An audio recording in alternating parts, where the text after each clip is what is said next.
take your fears, your insecurities, your worries, you roll them all up into a ball, you turn those son bitches sideways and stick them straight up, then candy out! Pick your goal and stick fucking to it. You wishy-washy motherfuckers. I can't fucking stand you. I wanted to make sure that out of the 24 hours of the day, that I don't waste one single hour.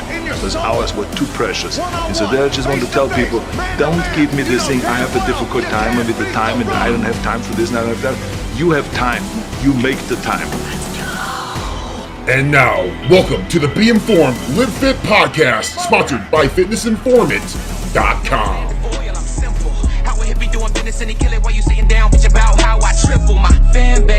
Welcome inside the Be Informed, Live Fit podcast. I am your host, Fitness Informant founder and CEO, Buckeye. What an episode we have for you here today. Regan Grimes, one of the most promising, up-and-coming bodybuilders in the world. Now, Regan, those who are unfamiliar, is a sponsored athlete with Primeval Labs. It's a brand that we work with here at Fitness Informant. But Regan was also featured on Generation Iron 2. He is super young. I think he's 27 years old right now. And Regan initially was going to compete in the Open. And he decided to do Classic. He won the New York Pro in Classic Physique. He actually went to the Olympia as a Classic Physique athlete and realized, like, hey, he wants to get back to the Open. So now Regan is back in the Open series, still one of the most promising bodybuilders in the world, hoping to qualify for the 2020 Mr. Olympia, which he should. And we have a good conversation about all that here on the podcast. I love this stuff. I love the sport of bodybuilding, what these men and women are willing to put themselves through to accomplish the ultimate goal of being the best in the world. And Regan is one of those guys who could very well possibly be the best in the world at his age. You know, at 27, I was talking to Charles Griffin the other day at the gym, and Charles said, this is an old man's sport, man. Charles is, I think, 37. The older you get, the better you become.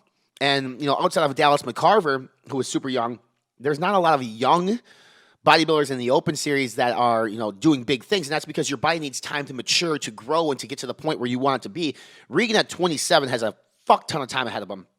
And he mentions on the podcast every day he wants to do this till he's 40. So super stoked to have Regan on the podcast. It's great to have him on. A great insight from Regan, who is one of the nicest people you'll ever meet, for sure. So I hope you guys and girls enjoy the conversation with Regan Grimes. A little breaking news here this week, or last week, is that FIBO, the largest sports nutrition and fitness expo in the world, has decided to postpone the 2020 FIBO to the second half of the year due to the coronavirus. Now, a lot of people will say, well, the coronavirus is all hype, it's all media-driven, and that may be soon. That may be so. But here's what people have to understand. Like, as of this recording, I think there's maybe 3 cases of coronavirus in Germany, one being in Düsseldorf, which is right next to Cologne. It's not that they need active cases within the area. It's what people are bringing to these large gatherings. So you have people traveling to Cologne, Germany from all over the world. We were going to go from Minneapolis, Minnesota, and San Diego, California. Imagine the number of people coming from China and Korea, where the coronavirus lives and breathes and feeds. Even if you're a carrier of coronavirus, you may not know. You may not be symptomatic. You might not be showing something. So imagine bringing, traveling from China to Cologne, being in this big exhibitor hall, sneezing, and all people around you gets those snot droplets on them and saliva droplets on them. Next thing you know, you are contracting coronavirus all over that place. It becomes sort of a petri dish. So we do not blame FIBO for making this decision. I think it makes sense. Fitness Informant will obviously no longer be there. We pulled out when we knew, that this was going to be an issue, and then FIBO announced essentially the day after we pulled out, along with Prometheus and some others, that they were going to go ahead and postpone the show. So that begs the question, the Arnold Classic and Expo West, like, what's going to happen there? Now, this podcast will drop the Tuesday of the week of the Arnold. I would assume that the show will go on as planned. I think that people will travel at their own risk. FI right now is currently still scheduled to go, and that is the plan, to go to Columbus, Ohio, but that's the same thing. How many people are coming from China, from Korea, from Europe and Asia and all these other continents and countries that potentially may or may not have it? That's the big question mark. And what it is, it's not just a small gathering of people. If you're already in the Arnold Classic, you understand just how fucking big this thing is. So that is the breaking news. That is something that we're going to be monitoring here at FI. Check out all the new updated news over at fitnessinformant.com. Click on the news tab. That brings you all the in-depth articles on the sports nutrition industry. And there's been a ton of news, especially as we drive and dive into the 2020 Arnold. I'm going to shut my mouth, get this over to Regan. I'm excited to get Regan on the show. He is Primeval Labs' own, the one and only young, let me emphasize that, young, but promising bodybuilder, Regan Grimes. The new Gatorade is finally here, and I want to talk about the main difference between Gatorade and the old unicorn formula. Now, the huge difference is all in the essential amino acids. Now, there are a total of 9 essential amino acids. BCAAs are 3 of the 9, and then there's the other 6. Now, in our old unicorn formula, we had 1,250 milligrams of the other 6 EAAs. Now we have a grand total of 4,000 milligrams of essential amino acids. Now, you're probably thinking, what exactly does that mean? Now, EAAs are actually more efficient at providing the energy necessary for muscles to grow pre, intra, and post-workout. And in times of dieting or any time that you're just under physical stress, like when you're training, essential amino acids are actually better at creating an anabolic environment and maintaining a high state of muscle protein synthesis. Close that damn door. Let's hit these people with some knowledge. Slap everybody in the ass with some knowledge on Raise Energy. Fact number 1, we have nootropics added to ours. Alpha GPC and tyrosine. These are active ingredients that actually pass the blood-brain barrier and calls for efficient focus. Next is caffeine. We're the only energy drink company that uses 2 different forms of caffeine. Caffeine citrate to hit you fast and caffeine anhydrous to hit you slow. Got any pee? Oh, you dropped it. What don't we want? We don't want wrinkles. Sugar causes wrinkles, and that's what we do not want. We have 0 sugar in our Raise Energy. We also have the lowest count of sodium out of all the energy drinks on the market. Make sure you stop and pick up your Raise Energy and demand more.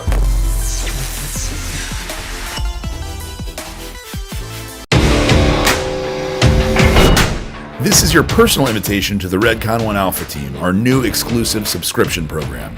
Enjoy members-only access to the Alpha Team apparel collection, priority customer service privileges, early shopping on major deals, exclusive flavor selections, and a whole lot more. This is your opportunity to become a Redcon 1 VIP. There's limited spots available, so go to redcon1.com and sign up today.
fits nicely. Dude, that's freaking sick! Oh. Let's go! No more confetti cannon. The Cinco de Drinko. Ricky, do you know what this is? Look at this. Fast forward 2 weeks and we'll be sitting in this. Away we go, and I hope that you know that one day we will all be alone, holding on to broken hearts. If you're watching via YouTube right now, or if you're listening via iTunes or Spotify, you're missing out because I got two Regan Grimes right now on the screen. One, I got this massive fucking calves, which are right now as big as your skull, dude, in the back wall. And there's fresh off of an eyebrow wax, dude. You're a man likes to take care of himself. Not even 30 minutes old. These are cleaned up. I mean, that's how you take care of yourself, dude. Yeah. So you get pedicures as well? Sometimes, yeah. Not like all the time, but I'll go in with the wife, you know. Yeah. I'm sure the women or males, whoever does your pedicures, probably look at your feet being a bodybuilder and be like, this sucks. Yeah, this is like the worst job in the world. They get the calf massage. They're just like laughing and talking to each other. Right. They speak in Chinese. I don't know what they're saying, but I mean, I'm convinced they're talking shit about us every single time. Like they're saying something. I wish I could understand them. I don't. Someday I'm gonna take up Mandarin and figure it out. Pretty sure. What's good, dude? How you been? Good, man. Good. Just like right now, I'm about 3 months post show. So I did my run there in 2019. Yep. Which I was really happy about. You know, it was pretty much the year prior, as you know, I did Classic. So coming up from there, going back into the Open was something that it wasn't a struggle, but it was a challenge because I didn't know where I would stand coming up in such weight. So, well, I mean, if anybody follows you on Instagram, which I'm sure everybody listening to this does, like you looked fucking shredded for that show, dude. Like you looked good. Thanks. Like, shit. Was that one of your best packages that you thought you could bring? I think so. Yeah. Like overall, fullness, size, condition. Yeah. Right. Like I think my best conditioning ever was probably like Arnold Brazil Arnold Classic and then Brazil when I turned pro, but I was smaller though. So it's like, I think it's still a little bit different. When you're smaller, it's easier to get like really shredded. Yeah. Dry. Like, yeah, for sure. Tell me about. I'm trying to battle. Like I got to be full and big. I can't be super dry and like a raisin. Yeah. So because I'm standing next to guys like Cedric. So the guy's just a monster. Yeah, Cedric, Brandon, even like Rami coming back at the Arnold this year. It's crazy. Talk to the audience about the difference between competing, say, Brazil versus America and the audience and the crowds. Yeah, I mean, people in Brazil. I actually haven't been like back there since. So 2016 is when I turned pro. Brazil is amazing. The people are super fans, and it's like it's really cool to be around. This is the energy, people are just kind of different there. You're a celebrity. Like you're a fucking celebrity in these countries. Crazy, yeah. I mean, you're technically a celebrity-ish in America, but I mean, like you go to Brazil or Colombia, which the Arnold was just in the Colombia. It's just like they adore you. Your lines are out the doors. Yeah. Was that a humbling experience for you? Yeah, definitely. Yeah, it's crazy. Like you don't really understand. I mean, I'm just at my house. I'm just doing my thing every day, and you're on social media and whatnot, but you don't realize till you go to an event like that how many people you actually are touching, how many you're helping or whatnot. So what's the goal for 2020 for you? 2020, the goal is make it to the Olympia. So I just made a post like I think it was a couple days ago, and I've kind of got it going with my coach, and we've got a plan in place to compete in about 4 months. Okay. Oh, yeah. So you got about 16 weeks ish, roughly, if we do the math. Yeah, just past there. Yeah. What show are you aiming for? Yeah, so the first show, I think like Chicago Pro. Okay, so Boston Pro, Chicago Pro. Toronto's right before that, and it's like my home ground. I'd love to do it. It's an awesome show. Yeah. And it's also, I just saw the new tiers, because all the shows are in like tier 1, tier 2, 3, 4, right? So different points. So right now I have 8 points from 2019. And then I'm hopefully with those other two, like Toronto's a tier 2 show. It's a big one. Yeah.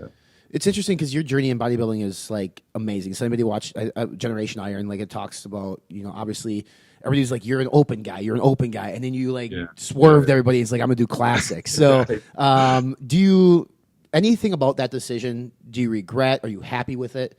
No, I'm happy with it. Like I feel like it was just something that I wanted to experience. Like I wanted to get, like I love the classic look, right? Yeah. So I didn't really know. Like I was gonna test the waters, do it. Maybe I would really like it and stay there. And if I didn't, I always knew I could go back up.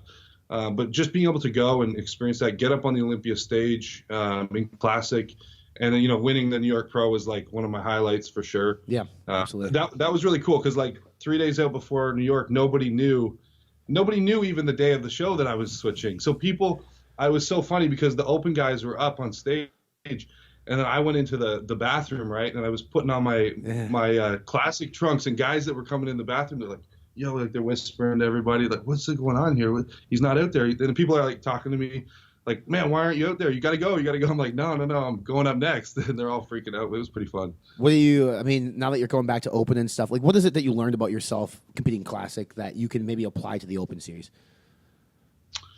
Something that I learned, getting down in the weight was the toughest thing. Yeah. So like not having to worry about that now and just allowing my body to, take in the nutrition and just grow. I feel like I can grow a lot more, obviously, because that was such a battle to get down, especially for the Olympia. See, like New York, we just kind of showed up. I actually prepped for New York for the Open, and then we switched, right? We just sucked down and we made the weight. But for the Olympia, we actually prepped for it.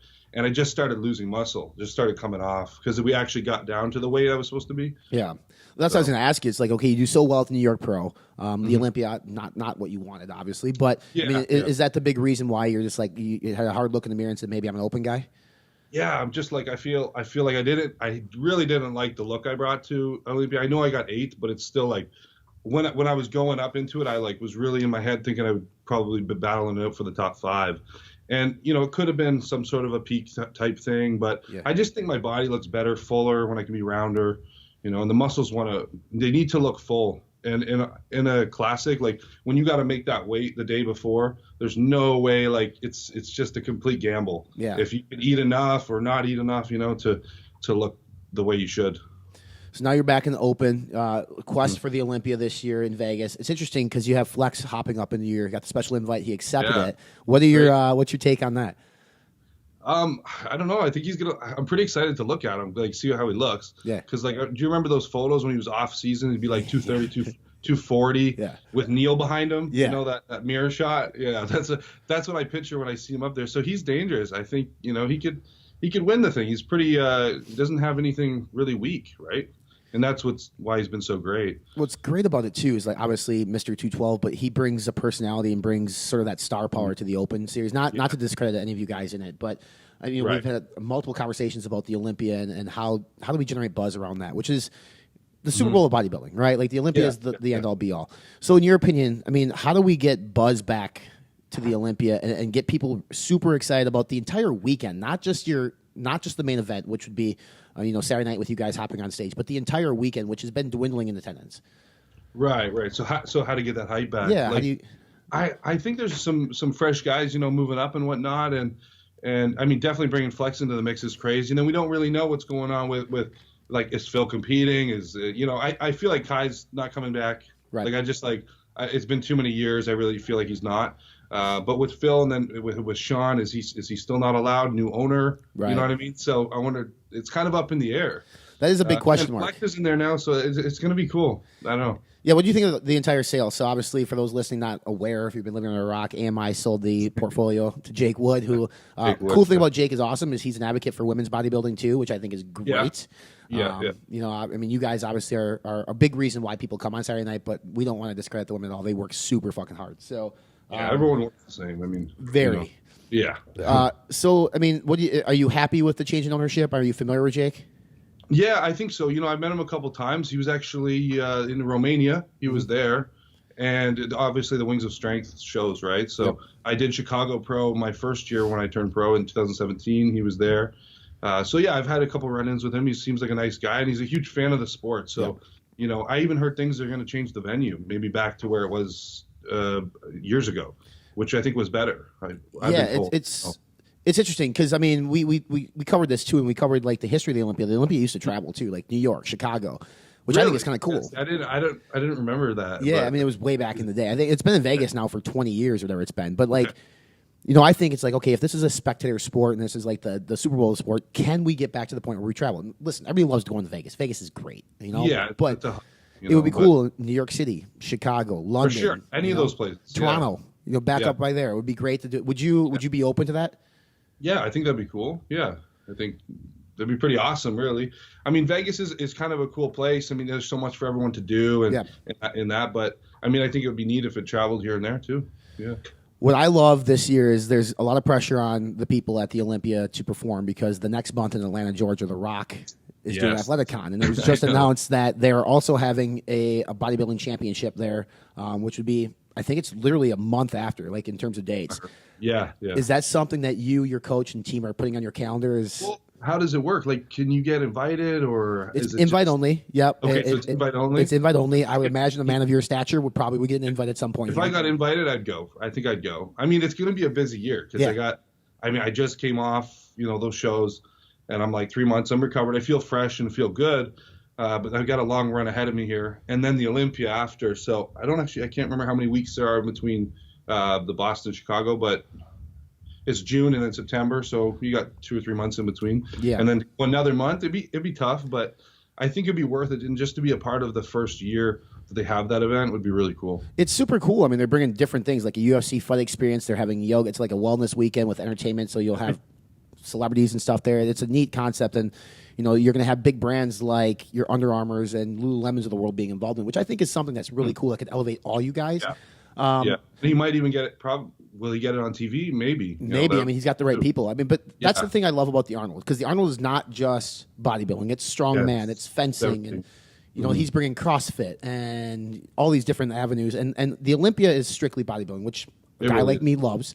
What about this? So back, I'm friends with Jay, and Jay and I talk about this all the time. Like back in his day, they didn't have Instagram. It was DVDs. Him and Ronnie would quote unquote trash talk via DVDs. But you guys nowadays are super nice to each other. Yeah, you guys are super nice to each other now. Do you guys ever talk behind the scenes and be like, hey, we should generate some buzz and maybe we should shit talk in the public eye to let people know, like, hey, let's make, because think about Kai and Phil, right? Their last year. Right. There was a rivalry there. But it's missing now. Cool thing. It was sweet. I mean, it created hype for the whole, leading up and obviously even the day of. Right. Do you remember when they went at each other on stage like that? Yeah, it was awesome. That was real. Like that was legit. Yeah. It was fun. Like, I mean, I think I come from the wrestling world, so I wanted to be a WWE superstar for a long time. And I keep thinking, like, there's elements of this fictional world that we could bring into our world just to generate buzz. Have you guys do more interviews. Or one thing Jay is frustrated with is seeing a bunch of the guys cover up all the time. You guys are monsters. Show your muscles. Show your quads. Are you a guy that likes all the time? Yeah. Because, he took guest poses every week. Even if it's off season, no matter what. I mean, he always kept, a little bit of abs visible, but he was huge and full, and he never cared to show it. Which is cool. I try to do that too, but I'm always posting on social media, and even like my posing and whatnot, I try to do that too. Just 'cause, everyone always shows the good stuff, but is when you're a little bit, when you got a nice little layer on top of you, that's a good time to show too, because everyone goes through it. Right. We're all trying to add size, and you're not just all like shredded and look great all the time. So What are you doing now for a training set split? So a question that we got was, I want to know if you're still doing push-pull legs. No, I'm not doing that anymore. I did like that, though. I did it for a long time. Mm-hmm. It's good because you get so much. They're really long workouts. So you do like push-pull legs, day off, push-pull legs, and then just repeat it.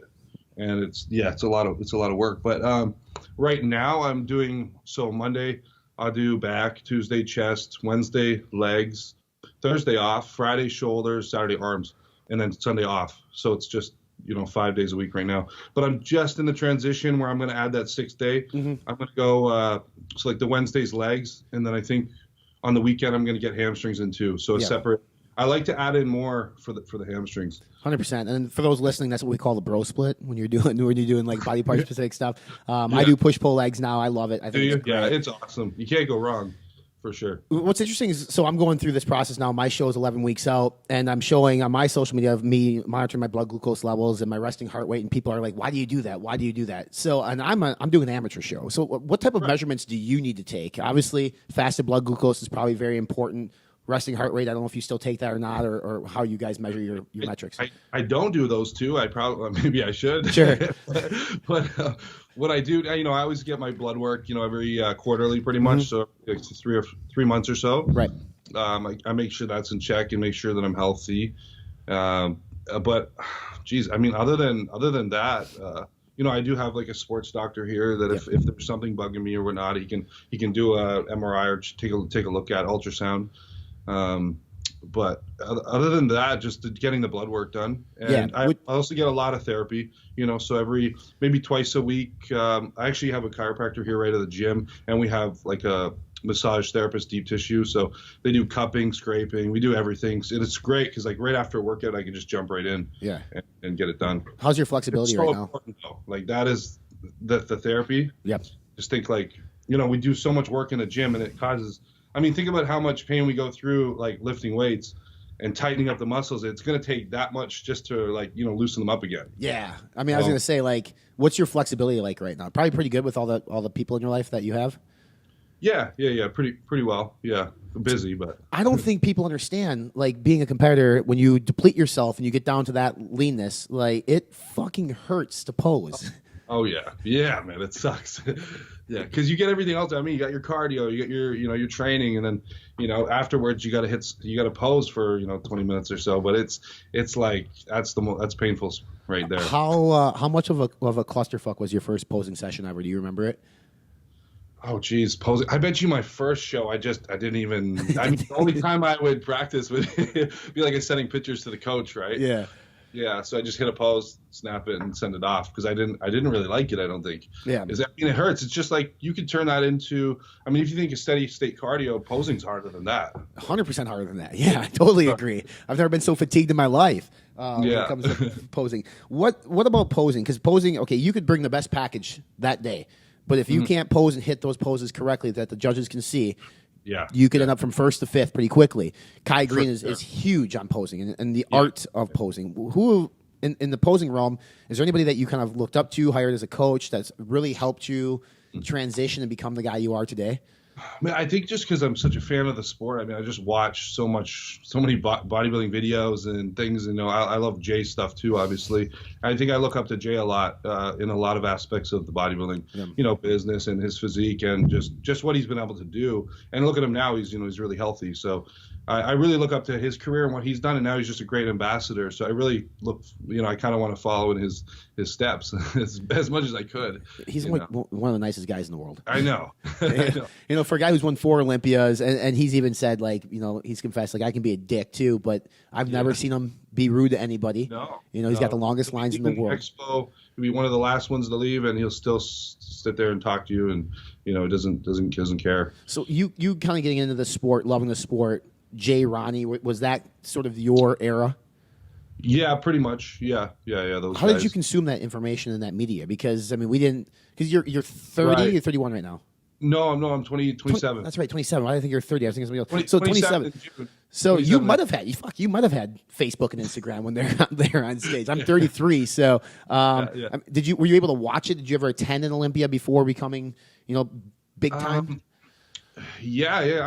I definitely watched it. But you're right, because more like YouTube and stuff like that, because they didn't have.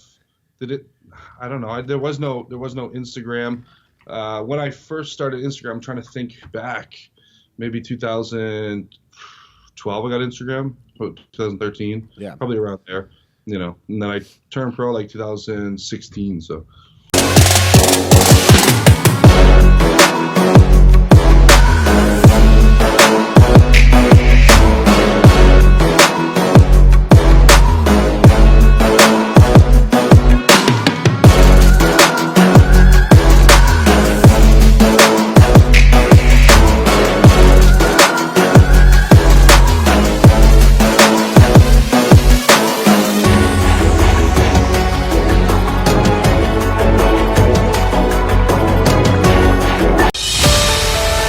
Adding my product is going to help you get to where you want to be. 5%ers is 5% of the people in the world that are willing to do whatever it takes to reach their goals. Come on, bro. Go ahead, get on. Go. We're talking about business, success, education, willing to do whatever it takes. Whatever it takes. Whatever it takes. Whatever it takes. For the last 2 decades, we have been the best kept secret of the supplement industry. We've kept our heads down and worked. We pioneered full label transparency and full therapeutic doses because we believe that truly hard work requires truly effective tools. 2 decades is a long time to commit to one pursuit, but when you act with purpose and become centered in yourself, eventually you realize that you were born and bred for this.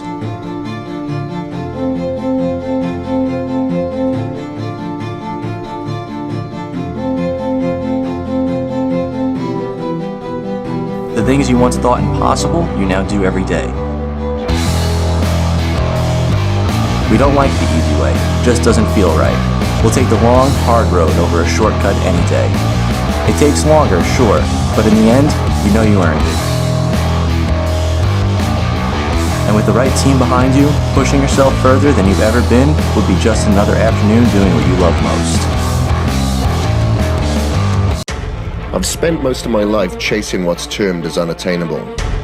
An obstacle in my path, I torment it. Any limitation trying to control my environment, I tame it. Any excuses, I transform into commitments. The haters, they're too small for me to even see. For 28 months before Cage Muscle even released, I broke myself against the world to identify, track, test, and trial the ultimate resources available in human existence to bring you something the world has never seen. Change is upon us. Don't justify your complacency. Evolve with me. Part animal, part machine. I'm Chris Gethin, and I am Cage Muscle.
If you want to be the best, you can't wait for permission.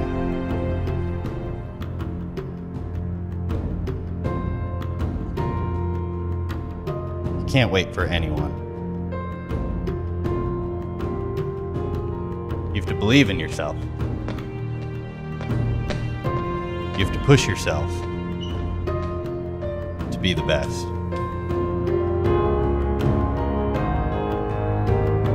Doubt you.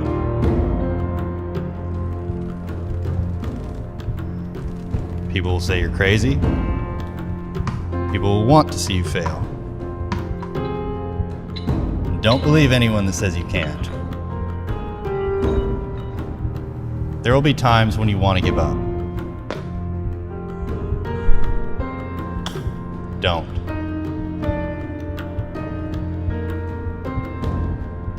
Keep moving forward.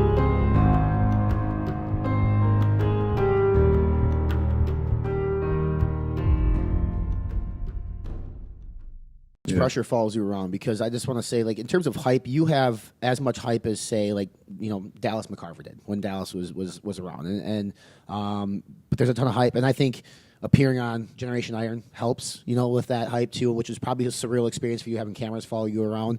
Yeah, that was really cool. They just came here and they were like, man, just go about your day. Go hang out with your friends. So we filmed like 4 days straight. Yeah. And they only, I mean, that's how movies work, right? Like documentaries, they film for 7 hours and use 10 minutes. Mhm. But it was really cool experience, having them around. And there's a lot of stuff we filmed that didn't even get in there. Yeah. But just the stuff that we got in was really cool. And I couldn't believe the reach that Generation Iron has. I see people, I might be on vacation or, I might be in Mexico, Jamaica, wherever. The people are like, "Hey, man, I saw you on Generation Iron." I'm like, "Geez, it's really cool." Well, you're a big dude. I mean, you have a distinct look. You're white, so I mean, there's a lot of things that like people can just like look at. Like that looks like that guy for sure. And I mean that in all seriousness, because I mean, you, like I said, you have a ton of buzz behind you. I mean, have you dealt with success? Do you think you've dealt with it fairly well? Yeah, I think so. Yeah, I'm always like, I always want more, and I'm always like, striving for more. I feel like, I'm just kind of getting started. So, yeah, getting started. You're 27, dude. I mean, if you can have a career like Dexter Jackson, you'll be on stage for another 100 years. I mean, that guy doesn't age. Talk to me about. Have you had a conversation with Dexter? Yeah, a couple times there at Gold's Gym. So in Cali, I stayed out there for a couple months, a few times, and I get to run into him a couple times. So he's a nice guy. Would you consider? So we talk about the greatest bodybuilders of all time, and I think a lot of people will put Ronnie Coleman on the pedestal because he was insane. Yeah. Lee Haney's probably up there. Arnold just gets the nod just because he's Arnold. It just depends what is the greatest of all time. I mean, the business side, or just the body, or competitive career. Because I mean, like look at Dexter. I mean, he's gone for years. How many years has he competed now? I don't know. I lost count. A lot. And what I didn't understand is how many years did he compete before he turned pro? Even there was 7-8 years, wasn't it? Yeah, I mean, it was a lot, and the fact that he's still clanging and banging like he's 27, in the gym, and he's doing well still. I mean, it's crazy. He's still the top 5 Olympia. Yeah, he's like top 5 in the world. Who do you look at now in the Open and say like they're the guy? Like they're the guy that you. Is it Brandon Curry because he just won the Olympia? Is there somebody else that that's up there on the pedestal right now for you? Is it yourself? Well, Phil was like unbeatable. I felt like Phil at his best he's just another animal. Yeah. I don't think anyone, like, he really is like the gift. Like no one can beat that. He just looks crazy. He's just 3D muscles popping everywhere. Yeah. But other than that, I feel like it's a pretty fair game. Like I think anyone that can step up to the plate and bring it their best and put the work in, I feel like can be that guy. Obviously you got Flex coming up, who's won 7 times, 212. So he could definitely take it. We've seen how well William came up from the 212, and he was right there too. Yeah. So it really is up in the air. Yeah. Last year was interesting because he had like Hottie threw his name in the ring like the week of, and it's like everybody started freaking out like he's got it. Good hype for the whole show. It was great, but everybody kind of gave it to him. Like they said he was going to win it, and then I think he took 3rd. Overall, it was. But it's interesting. Phil is a wild card because I would love to see Phil come back. He doesn't need to. I know. But let me ask you this, because in golf they had Tiger Woods versus Phil Mickelson, like a one-on-one thing in Vegas, and it was what it was. Would you pay to see Phil versus Kai in a special, like an pay-per-view or Generation Iron special, where to see it one last time? Definitely. Well, who do you think would have won when Sean won if Kai was there? Yeah, no, I mean that's a lot of people. A lot of people said that last year too. If Kai would have came, he would have won. So so, and that's no disrespect to Brandon Curry or Sean, but I mean, they're on a different level. Like these guys were freaks. It's true. Like they're just one level above. Like, they really are. And quite frankly, you can argue that Kai probably should have won one of those Olympias against Phil. I mean, it is what it is. And that's another thing. It's like, all the judges liked Phil more. But the thing is it's subjective. If there was a different judging panel, maybe they would have liked the look of Kai more. So they're both amazing athletes, and they're both on the top of the game. So explain that to me, because I think that's the most fascinating but frustrating part about this sport. It's subjective. It's subjective. Football, you have a clear winner or loser, or it's a tie. But I mean, those are objective sports. You got 3 pucks in the net. They got 1. You win. Correct. Yeah, we should have used a hockey reference. I forgot. We're talking to a Canadian. So subjective. That day, the panel doesn't like what you bring. Have you been in that position before, where you walked off stage super frustrated because you knew that you brought the best package, or you were the best looking that day, but the judges were looking for something else? Oh, geez, that's a tough one. I always like to just, think, that they made the correct judgments because they're there where they got there for what they've done, So I try to, just actually after the shows, the best way to do it is if, you feel like maybe maybe you should have, your friends are all going to tell you, you should have got a place higher, Sure. whatnot, right? So then you're like, okay, and then you're in your head like, oh, well, maybe I should have, like, I don't know. Well, let's ask the judge. So afterwards, usually the judges are nice enough. You can go and ask them and be like, hey, man, like, what do I need to work on? What was weak, So after my 2 pro shows, I did that. And I just wanted to ask, like, what I could do to improve on. So pretty much that's the best you can do. I mean, you can't tell them they didn't judge you properly. They're the judges. Right. So. Well, that's funny too. Like, I mean, judges could tell you to work on something, and then the next show you'd have a whole different panel of judges too, right? That might be looking for something different. So you worked on what you were told, and then they weren't looking for it that day. So I mean, it's an interesting sport for sure. So sport it's a sport. Mark Lobliner, who I don't know if you know Mark is, owns MTS Nutrition, has called the sport a beauty pageant before as well, to an extent. Do you agree with that a little bit, or disagree with that completely? Beauty pageant? I don't know. That's a little soft, isn't it? Yeah, a little bit. Yeah. I don't know. I don't think beauty pageant, but I think we are like, we all work hard on our, what would you call it, art, craft, whatever. Right. I mean, we're trying to sculpt our bodies the best we can. So beauty, that's just a funny word for it. I don't know. When did you, okay, so we're talking about Phil. Phil was a baller, basketball player in college. Crazy to think that he's who he is now. I mean, just like I think he was a point guard in Denver, or at Colorado College. What were you like in high school? In high school, I raced motocross. That was my thing. Really? Okay. So I raced motocross and I competitive hockey. So I was doing hockey and motocross. I did a little bit of rugby in there, but I wasn't a huge fan of it. That is probably one of the roughest sports ever. So, I mean, I can understand lifting weights for hockey and rugby, but I mean, being a big ass guy on a motocross bike on like a YZ, something like that, doesn't seem to fit. When did you start picking up weights? Yeah, so I got out of motocross probably around grade 11. Yeah. And that's when I did my co-op I started like transitioning. I started getting into the gym a little bit more because we were getting out of motocross. My brother had gone away to college. And he's the guy that I would ride with all the time, right? Mm-hmm. We would, after school every day, we'd go out and go to our track and we'd ride, and then we'd race in the weekends. So it's like every weekend you're out racing, and every day after school you're trying to get on the bike, because the more time on the bike, the better you are. So we were just trying to do that, and then, pretty much, I don't know. Did you pick up weights because of hockey, or was it just because of the personal thing? It was just, I don't know. After I did motocross, like once we started slowly stopping that, I was looking for something else. And I think I got into the gym with a couple different friends from high school. And then I ended up doing my co-op grade 12 at the gym. So then I was really involved. Yeah. And I just kind of seeing your body change, I kind of became, hooked to it. It was kind of fun and just something fun to do. And then I ended up going off to college. Then I met a few friends that were actually competitive. So the guys that back at home weren't. I moved away to college, about 4 hours away. And there was guys there that were doing shows, and they kept telling me, man, you got to do a show. I'm like, no, it's not for me, And then, eventually the people you hang around, you do the things they do, kind of. So. Did you graduate college? Sorry? Did you graduate college? No, I didn't. Okay, you got bodybuilding kind of took over at that point. Yeah, bodybuilding took over. I would go to class and they'd be like, "Oh, what am I doing here? It's a 3-hour stupid lecture. I want to go train." For sure. Okay, so like I think people are listening to this and be like, motocross. I mean, they don't quite understand it. You kind of hit on it, but it's one of the most exhausting things you can do. Like riding around the track. I mean, trying to hold on to the throttle. It's crazy. Yeah. Did you ever miss it?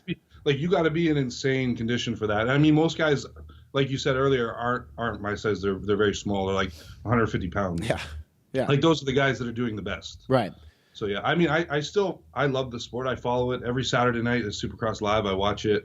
Like I'm actually going on March at the end of March in the Detroit Stadium. There's the Supercross there, and at the end of the year, it's in Vegas. So I'm a huge fan of the sport still, but I actually have a bike. I ride too. Okay. I don't race anymore because it's too dangerous. Do you ever get, when you hop on the bike now, being as big as you are, you're obviously a very experienced rider. Any part of it you ever get kind of like, if I crash or I hurt myself, like I'm fucked? Yeah, I have to come down like levels, you know, because you can get carried away pretty quick. It comes back to you, and you're getting a little too comfortable. And then, but to be honest, now I go on a track that maybe takes 2 minutes to go around. I do 2 laps, and my hands are on fire. Like I literally have to come off. I'll do 2 laps, come off, 2 laps, come off. Yeah. It's almost embarrassing, but it's that hard. There's no barbell on the planet that vibrates, so. Yeah. Yeah, I mean, it doesn't work that way. All right, so you're in college, and so your friends are the ones who kind of enticed you to start to compete. Did somebody at some point sort of take you under their wing? Was it a coach, somebody that kind of mentored you through that process? Yeah, it was kind of just someone was like, oh, there's a guy down there, he coaches a lot of people. So you find someone locally. He kind of gave me it's funny, the first show that I ever did, I went and I got this like meal plan and training plan at 12 weeks out, and I literally followed this piece of paper, didn't change 12 weeks to the show, and I did the show. How'd you place? Yeah, I won. You won the damn thing. Yeah. The genetics come into play a little bit there. Oh, maybe, I don't know. They always say genetics is a huge part of the sport, and it is. It's factual. What did your parents do? Were they athletes in school when they were growing up, or? No, my dad was he's a home builder. Okay. And then my mom, she owns like a ladies' wear clothing store. So no one works out in my family. Nobody. So what they think the first time they saw you walk on stage with these little trunks on, and it's like, what is my son doing? Very weird, probably. They didn't really understand, because you got to think, like I moved away to college. I'd always make sure I had jobs. So I was in school for police. Okay. And I didn't complete it. And what I did was I right away I went and got my security license. So I started working the bar scene. I was a bouncer for a couple of years, and then doing these shows. They're probably like, there's no money in it really, right? It was more of something that I just love to do. And, eventually something that you're so passionate about, money comes later. But, that was never like the goal or anything. I mean, well, maybe it was the goal, but it wasn't ever in my mind that could be possible. Right. Well, quite the contrary. I mean, there's. It's not that there's no money. I mean, there is no money, but it also costs a ton. Oh yeah. to do this. I mean, it's not cheap. Thankfully, we're dudes, so like our trunks and stuff are a little bit cheaper than what the women have to spend. But I mean, money and everything else that comes with it, it's not inexpensive. And I think that's something that a lot of people don't realize going into it. No, and that's the thing. It's like how bad do you want it? Because the diet isn't cheap. The diet isn't cheap, and you want to buy supplements. You want all the stuff to be your best. Right. I had to pick up like extra jobs, so I was working like full time at a supplement store, and then the weekends I was working at the bar. Thursday, Friday, Saturday, and then I was personal training people during in between. So it was just whatever I could do to make enough money to supply this thing. When did your parents kind of get it and was like, he's going to do this, or was it when you signed your first sponsorship deal, when you won your first show? Yeah, probably when they're like, oh wow, that's pretty cool. Like look what he's doing, Yeah. Yeah. and here you are now, obviously. Like I said, one of the most promising people in the sport. Talk to me about when did you meet your wife? It was about 6 years ago. Okay. At that supplement store that I managed, she actually worked there. Okay. So then at the same time at the bar that I was bouncing at, she was bottle service. Okay. And the gym that I went at, she was the front desk girl. You guys spent a lot of time together. So it just went in a circle. It was like meant to be, Yeah, that's perfect. So, when did you've been married how many years now? 2. 2 years. Yeah. Has it changed anything in terms of like competing for you? No, not at all. Because we've lived together. So like 3 or 4 months into dating, we actually got our first apartment. So I kind of just knew, it was like, we just hit it off. We hung out for the first time, and then we hung out for the first 60 days straight, like not one day apart. There was like one day at Christmas where like I had to go see my family, she had to go see hers, and then we were just inseparable. So does she compete? So at that time she did, yeah. So she hasn't competed now in I think 4 or 5 years, but okay. So she's done it. She's still active and trains every day, but she's not into competing anymore. So good for her. I mean, let you take that one. Girls like mentally, it's hard for men mentally. Yeah, I mean it's meant to. Yeah, it's tough. I mean that's the thing we talk about quite a bit is like unless you're regulating your hormones, which a lot of us like I do. I'm on TRT, so I mean that helps me a lot. I mean in terms of everyday life, it's helped me a lot through this competition. I'm not hitting that drastic low, but for Right. females especially, like trying to bounce back after it's crazy. Yeah, not even, and then just physically, not even like the internal, but like physically, like seeing your body add a little bit of weight. Mm-hmm. For us, we just look a little bit bigger, and we just feel swole, get better pump in the gym. But for girls, it's like, oh my god, I'm getting fat. Oh my god, I look terrible. Like, they're Right. going crazy. And it's crazy because like Instagram, right? I mean, it's a love-hate relationship with that platform, especially somebody with your following. I mean, you'll get a ton of positive comments, but it'll be a couple of those assholes that say something. It's not like it was 15, 20 years ago. Like when Jay was in his prime coming up, like it wasn't the same. Yeah, he would go to an event, guest pose or whatever, and no one's gonna talk shit to his face. Correct. There's nowhere. I guess he used to take a lot of heat on some forums though. Yeah. Back in the day, which I never knew about, but I did hear. Yeah. I mean, that was Instagram before Instagram was Instagram. But I mean, do you let social media affect you? I mean, I think we all, whether we say yes or no, I think it all impacts us a little bit. But how have you dealt with that? Well, don't get me wrong. Like you have bad days and stuff. Maybe you're having a bad day just in general, and then you're on there and you see a stupid comment, it kind of gets you off a little bit. But I pretty much, if someone writes anything, if someone has an opinion, like, oh, that body part is weak, you need to bring that up. Okay, that's fine. But if someone's like, oh, you're a terrible bodybuilder, like you look like shit, just something like that, I will block them right away. And you're never going to try to ruin my day again. Yeah. So I'm just like, you know what? You earned yourself a first class ticket to Blockville. There you go. Well, you're known as like one of the nicest guys in the sport too. Like fans comment all the time. I have no time for that. It's like, if you want to be arrogant, and ignorant, I'm just going to block it out. So because he'll just come back and do it again, right? It's someone that like has some sort of hate for you. So I don't understand it. People who brighten their day by being an asshole. It makes it's a sad life. It's a super sad life. All right, talk to me about. I can't let you go without giving the shout out to Primeval because we love them and they're great. You've been with them now a couple years.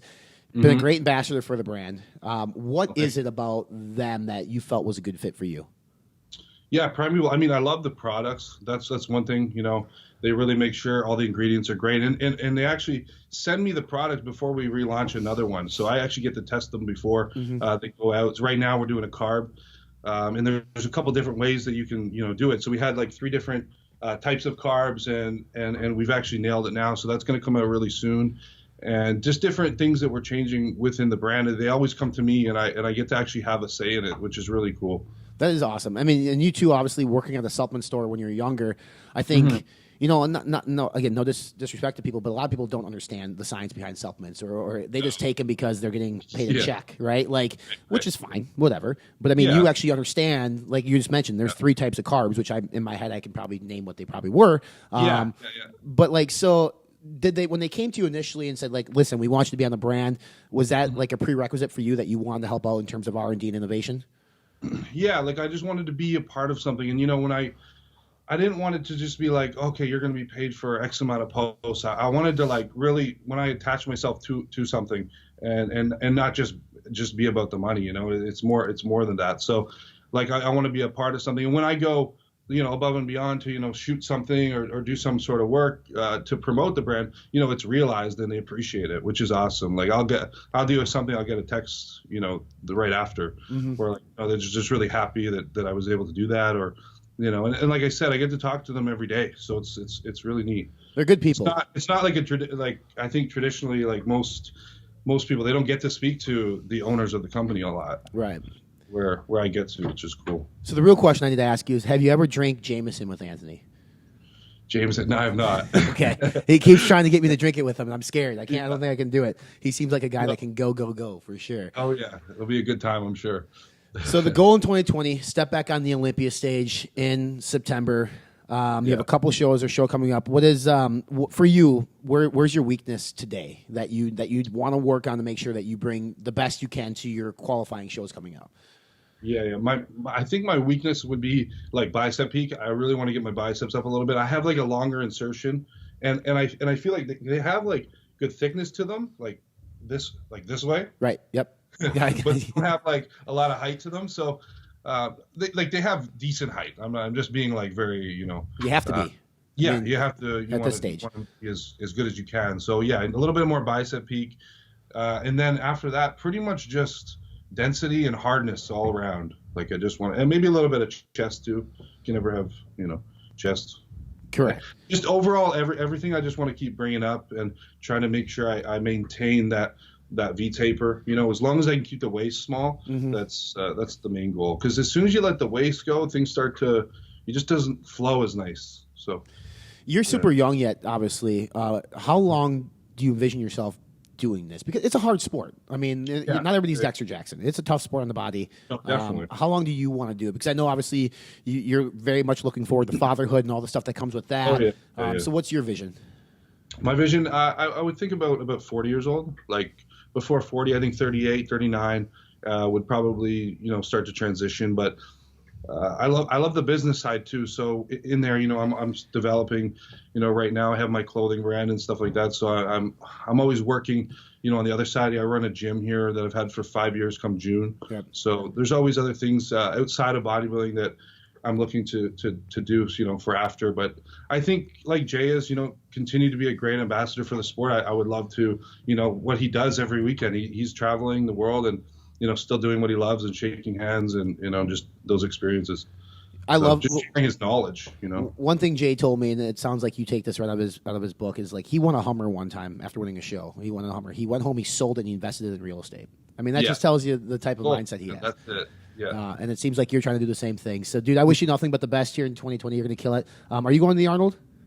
The Arnold, Ohio? Yeah, I'll be there. So we'll probably run into you there. Wednesday, Sunday. Yeah. You gonna be there? I'll be there for sure. Sweet. Me and the team will be there. So we'll probably catch up with you there. But good luck, Awesome. dude. You're going to kill it. Yeah, awesome. Thanks, guys. That was Regan Grimes, Primeval Labs athlete, up and coming, promising bodybuilder. I even hesitate to use the word up and coming because Regan's a fucking stud. And, I'll be hanging out with him at the Arnold. We'll be grabbing some dinner, some food, chatting about life. But, look for him at events this year, like maybe the Toronto Pro, Chicago Pro, some of these Olympia qualifying events to make sure he gets enough points so that way he can step across the stage at the 2020 Mr. Olympia. You can expect more awesome, amazing guests like Regan here on the podcast. We've had just a plethora of awesome podcasts over the last several weeks. A cool podcast coming next week with, somebody that you probably never thought I would sit down and talk with, but it's best for business, as they say. No, but it's good to bring them on the podcast and talk a little bit more about the supplement side of things, the science side of things, the sports nutrition side of the industry. So make sure you follow along on all of our social media channels. We're on Facebook, Instagram, Snapchat, and Twitter. Also on YouTube. Make sure you subscribe to this podcast, iTunes, Spotify. Also, YouTube is another source for the podcast as well. If you liked what you heard, rate, review. That helps out the algorithm so more people can discover the Be Informed Live Fit podcast. If you have any suggestions for guests, hit us up over on our social media pages. Until next time, I am the Warden. I should have worn my cowboy hat. What am I doing? The Warden, Brian Buckeye, fitness.com founder and CEO. Be informed, live fit, let's